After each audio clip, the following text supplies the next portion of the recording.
जय श्री कृष्ण। भगवद गीता दूसरा अध्याय श्लोक नंबर 41।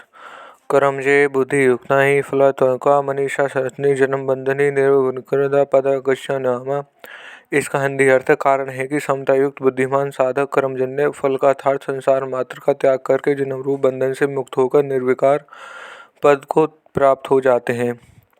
इसका हिंदी अर्थ है जो समता से युक्त हैं वो वास्तव में मनीष यथार्थ बुद्धिमान है। 18वें अध्याय के 10वें श्लोक में भी कहा है कि मनुष्य अकुशल कर्मों से द्वेष नहीं करता और कुशल कर्मों से राग नहीं करता। वह मेधावी है। कर्म तो फल के रूप में परिणित होता ही है, उसके फल का त्याग कर कोई कर ही नहीं सकता। जैसे कोई खेती में निष्काम भाव से बीज बोए तो क्या खेती में अनाज नहीं होगा? बोया है तो पैदा अवश्य होगा। ऐसा ही कोई निष्काम भाव कर्म करता है तो उसका कर्म का फल तो मिलेगा ही, पर बंधन कारक नहीं होगा। अतः यहाँ कर्मजन्य फल का त्याग करने का अर्थ है कर्मजन्य फल की इच्छा, कामना, ममता, वासना त्याग करना। इसका त्याग करने में सभी समर्थ हैं। समतायुक्त मनीषी साधक जन्म रूप बंधन से मुक्त हो जाते हैं। कारण है कि समता से स्थित हो जाने से उसमें राग, द्वेष, कामना, वासना, ममता आदि दोष किन्हीं मात्र भी नहीं रहते, अतः उसके पुनर्जन्म का कारण ही नहीं रहता। वे जन्म मरण रूप बंधन से सदा के लिए मुक्त हो जाते हैं। आम नाम रोग का एक रोग एक विकार है जिसमें किन्हीं मात्र भी किसी प्रकार का विकार न हो, उसको नाम अर्थात निर्विकार कहते हैं। समतायुक्त मनीषी लोग ऐसे निर्विकार पदों को प्राप्त हो जाते हैं। इस निर्विकार पदों को 15वें अध्याय में 5वें श्लोक में अव्यय पद और 18वें अध्याय में 56वें श्लोक में शाश्वत अव्यय पद नाम से कहा गया है।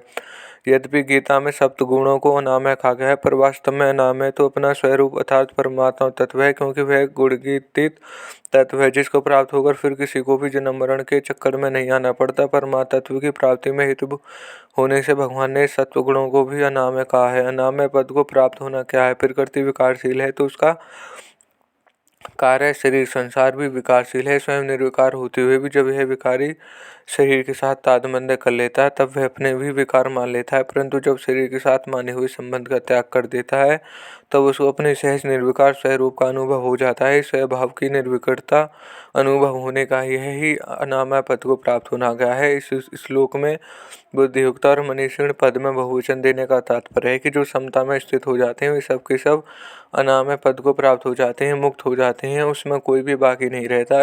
तथा इस तरह समता अनामय पद की प्राप्ति का अचूक उपाय है। इससे यह नियम सिद्ध होता है कि जब उत्पत्ति विनाशशील पदार्थों के साथ संबंध नहीं रहता तब स्वतः सिद्ध निर्विकारता अनुभव हो जाता है। इसके लिए कुछ भी परिश्रम नहीं करना पड़ता, क्योंकि उस निर्विकारता का निर्माण नहीं करना पड़ता, वह तो स्वतः स्वाभाविक है। परिशिष्ट भाव कर्म योग में योग ही कुशलता क्यों है? इसका कारण ही की पद से श्लोक में बताते हैं। सात्विक कर्म का फल निर्मल है, राजस कर्म का फल दुख है और तामस कर्म का फल मूढ़ता है।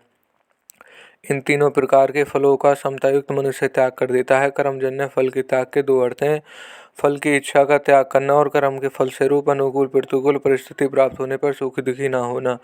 वास्तव में उत्पत्ति विनाशशील संपूर्ण संसार के कर्म फल के सिवाय और कुछ है ही नहीं। कर्म फल का त्याग कर दें तो फिर कोई भी बंधन बाकी नहीं रहता। मनीषी शब्द का अर्थ है बुद्धिमान। पूर्व श्लोक में अनुसार समतापूर्वक कर्म करना ही बुद्धिमत्ता है। गच्छन्ति पद के तीन अर्थ होते हैं, ज्ञान होना, गमन करना और प्राप्त होना। यहाँ निर्विकार पद की प्रकृति का अर्थ है जन्म मरण से रहित होने पर निर्विकार पद की स्वतः सिद्ध प्राप्ति का हो जाना। कारण है कि नित्य निर्वर्ती ही निर्वर्ती है और नित्य प्राप्ति की प्राप्ति है। इसी लोक में यह सिद्ध होता है कि कर्मयोग मुक्ति का कल्याण प्राप्ति का स्वतंत्र साधन है। कर्मयोग से संसार की निर्वर्ती और परमात्मा तत्व की प्राप्त दोनों ही हो जाते हैं। यह श्लोक यहीं समाप्त होता है। धन्यवाद।